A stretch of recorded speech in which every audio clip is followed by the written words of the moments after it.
2026નો પહેલો દિવસ અને એ પણ દ્વારકાથી શરૂ થાય, એનાથી મોટી ખુશી કઈ હોઈ શકે?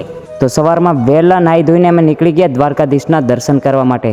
રસ્તો તો ખાલી 500 મીટરનો જ હતો, પણ જેટલા આવ્યા હતા ને એનાથી પણ વધારે લાગ્યું. કે ગાડીમાં બેઠો ને ત્યારનો વિચારતો હતો કે 2026ની પહેલી ચા દ્વારકામાં જઈને પીવી છે, અને એ સપનું પણ પૂરું કર્યું. લાંબી લાઈન જોઈને પહેલાં તો એવું થયું કે વારો ક્યારે આવશે, પણ પછી વિચાર્યું કે એટલો આસાનીથી દ્વારકાધીશ મળે પણ નહીં, એટલે લાઈનમાં ખુશી સાથે જોઈન થઈ ગયા. હા, ગોમતી ઘાટનો આ વ્યૂ અને પછી સૂરજનું પહેલું કિરણ દ્વારકાધીશ માથે પડે એનો નજારો જુઓ ને, એક સપના જેવું લાગે છે. અને ઓછા સમયની અંદર દ્વારકા હું બીજી વાર આવ્યો, એની ખુશી પણ તમને ચહેરા ઉપર તો દેખાતી જ હશે.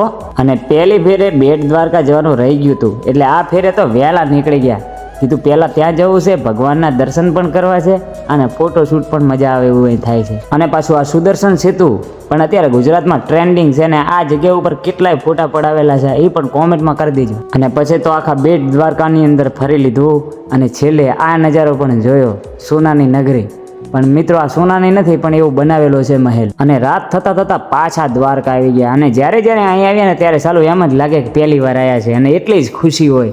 એવું લાગે જ નહીં કે આપણે અહીં હાલ રખડતા હતા, બીજી વાર આવ્યા છે. એ દ્વારકાધીશનો પ્રતાપ છે. અને છેલ્લા આ દર્શન તમે પણ કરી લેજો, કારણ કે આના દર્શન થવા ને એ બહુ મોટી વાત છે. અને મેં એક નજારો બીજો પણ જોયો. આરતીનો સમય થઈ ગયો હતો, એટલે બહારથી આરતી તો મેં જોઈ, પણ ઉપર છે ધૂપ થાય છે. આનું શું રહસ્ય છે એ મને ખબર નથી, એટલે તમે કોમેન્ટની અંદર કહી દેજો. અને પછી છેલ્લે ગોમતી ઘાટ ઉપર બિસ્તરા, પોટલા, કેમેરા બધું પેક કરી અને ત્યાંથી વિદાય લીધી. જય દ્વારકાધીશ. અને તમે પણ એકવાર જરૂર મુલાકાત લેજો.